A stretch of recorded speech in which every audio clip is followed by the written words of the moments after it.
Brett, shots rang out at this house on the 1700 block of Wolf Ridge Road in Fond du Lac just before 9 a.m. Snow, ice, and below freezing temperatures are all part of Northland winters, and though the perfect solution would be to stay at home, it doesn't always work that way.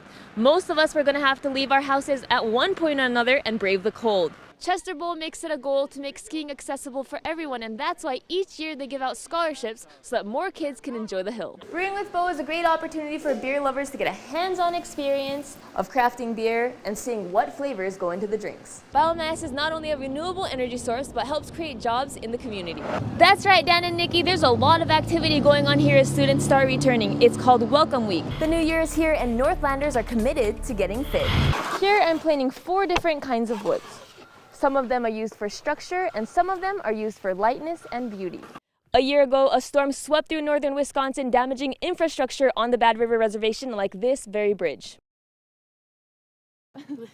Mariah Kill couldn't believe it when she first heard the news. So I walked over to his dad's house, and his stepmom answered the door, and her face was just swollen and full of tears. Her former boyfriend of 2.5 years, Jason Greenwood, was dead, a homicide victim. I was in total denial, because I would never think something would happen to him like that. Many who knew Greenwood described him as kind. When we first got our first apartment, he bought me our dog. Always putting others before himself. If there was anything he could do to help you, he would. And striving to put a smile on the faces of everyone around him. He was super funny. He got excited over the littlest things possible. He was always in a good mood. Always happy. Keel believes there may have been some hard feelings between Greenwood and the suspect. When they first said it was Jason, the suspect was the first person I thought about. And as she grieves with her friends, family, and Greenwood's family, she remembers a simple message from Greenwood's stepmom. She said that you were the love of his life, and no one's ever going to get to take that from you,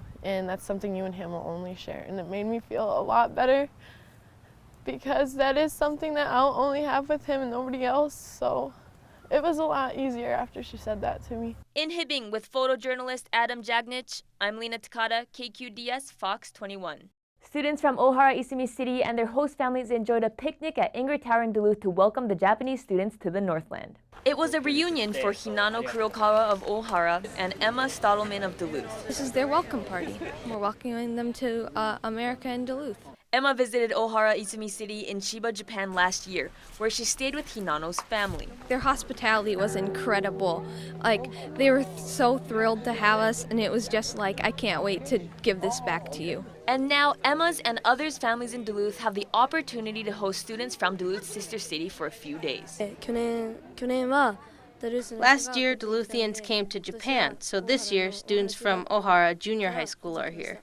It's part of a 2-year exchange program. Duluth students traveled to Japan for a few days the first year, and this year, students from Japan had the chance to visit the Northland. Nature and the rivers are very pretty here. The goal of the program is to teach people in both countries about the other through human-to-human interaction. I like to think of the Sister City program as being getting to know the world one person at a time. And many involved believe the program is helping do just that, and making the world just a little bit smaller through friendships formed across the Pacific. I'm coming back again this summer with my mom. The Japanese students and their host families exchanged gifts from their own cultures at the picnic. In the Newsplex, I'm Lena Takada, KQDS FOX 21. 9-year-old Ava hasn't been skiing for too long. Just a year. But she competes at the races held at Chester Bowl in Duluth. I love racing. Where children of all ages under 17 show off their skiing and snowboarding skills. It's my favorite thing to do. And race for time. They're pretty fun. The beautiful day and the clear skies made a perfect backdrop for the second race this season at Chester Bowl. There are 6 races held in the season, and many of the children compete in all of them. It's fun and we get trophies. So they can improve their times every race. Like when the trophies.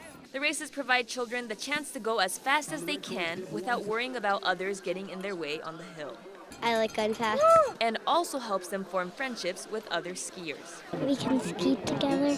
But it is a competition, and Ava has a secret that helps her during the races. I do have a way that I think makes me faster. It's to stay focused on herself You don't think about the other people you're racing against, you just think about you and think of it as racing yourself. and not worry about others. Because I don't get as scared and think like, oh, I'm not going to win, or like, there's other people are way faster than me. In Duluth with photojournalist Andrew Kirov, I'm Lena Takada, KQDS FOX 21.